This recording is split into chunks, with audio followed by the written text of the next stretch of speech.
మహారాష్ట్ర ముంబై ప్రాంతాల్లో అడుగుపెట్టినప్పుడు ఎన్నో సాక్ష్యాలు మేము చూసాం. వాళ్ళు దేవుని స్తుతిస్తున్నారు. ఎన్నో ఆటంక పరిస్థితులు, ఎన్నో ఇబ్బందులు, అటువంటి పరిస్థితుల్లో వాళ్ళందరూ కూడా దేవుని ఎంతగానో స్తుతిస్తున్నారు. 2 కళ్ళు లేని ఒక చెల్లి దేవుని ఆరాధిస్తుంది, స్తుతిస్తుంది, నాట్యం చేస్తూ గంతులు వేస్తూ ఆరాధిస్తుంది. కారణం దేనికి?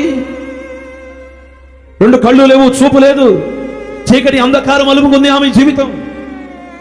అయినా కానీ ఎందుకు దేవుని అంతగా కనపరుస్తుందంటే స్తుతి ద్వారా దేవుడు ఆనందిస్తాడు, స్తుతించడం ద్వారా దేవుడు సంతోషపడతాడు. ఈరోజు నా పరిస్థితి ఎలా ఉన్నా, నా స్థితిగతులు ఎలా ఉన్నా, నా బ్రతుకు ఎలాగ మారినా కానీ దేవుణ్ణి నేను స్తుతిస్తాను. స్తుతి ద్వారా దేవుడు సంతోషపడతాడు. దేవునికి స్తోత్రం, హల్లెలూయా. యెరూషలేములకు దేవుడు అడుగు పెట్టగానే సంతోషించాడు, ఆనందపడ్డాడు. ఎందుకు ఆనందపడ్డాడయ్యా అంటే యెరూషలేములో ఉన్న ప్రజలందరూ కూడా దేవుణ్ణి స్తుతిస్తున్నారు, దేవుణ్ణి గణపరుస్తున్నారు, దేవునికి స్తుతియాగం చెల్లిస్తున్నారు. మరి ఈరోజు అన్నీ ఉన్న మనం దేవుని స్తుతించగలుగుతున్నామా?